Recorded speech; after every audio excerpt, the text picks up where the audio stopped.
Hey everyone, DeVoe here. I thought I would take a second to talk about this remarkable deck of cards.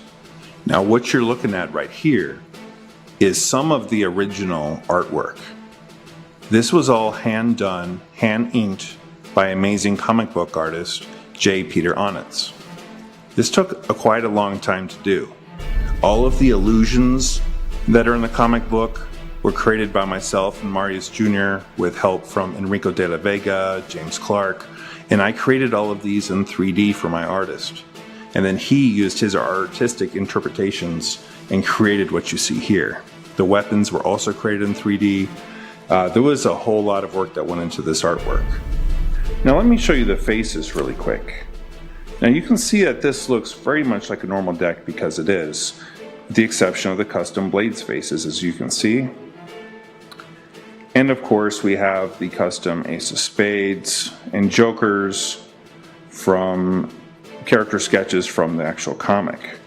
Now this is about all that becomes ordinary about this deck.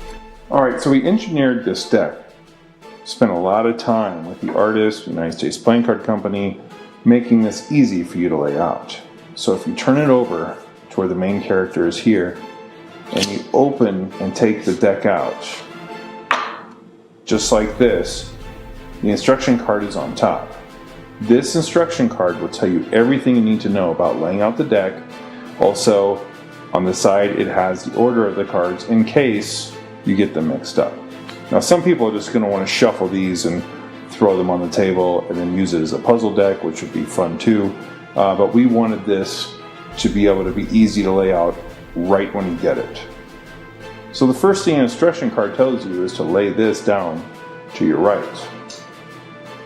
And then it's going to instruct you to lay down 7 cards.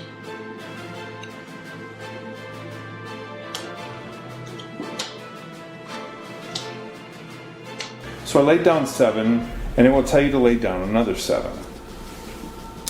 Okay, so you see I've just laid out the opening scene of the comic. Again, all you do is you lay 7 cards, and then 7 more, until the entire comic is completed. Very easy to do. After you complete the first 2 rows of 7, that completes an entire scene. You read it from left to right. Now you can either scoop these up and put them aside, or you can continue laying all of the cards until you get this big, beautiful comic book poster, which is the way I like to do it. Alright, so I'm going to now lay another 7 cards.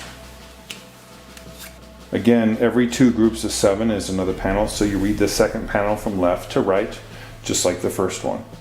Now as you can see, it's not 1 card per panel. This was very carefully laid out to have a certain flow. In some of these pictures, more important parts of the comic are larger with more detail, such as this takes 6 cards. So as you see, this is creating this really beautiful picture and story as you lay them down. So I'm going to go ahead and lay down the next group of 7. This is a very cool panel. It's got 3 cards, uses 3 cards to create the picture. But now you start to see the whole story and everything coming together. I'm going to go ahead and lay out the final cards. Now you see there's a card missing, and the instruction card even tells you, turn the card over to complete the comic. And that goes right into that spot. So there you go.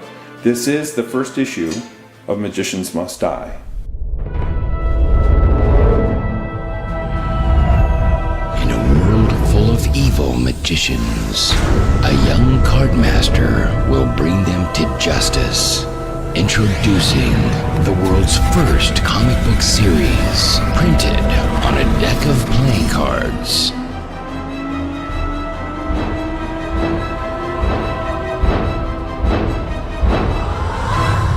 Magicians Must Die.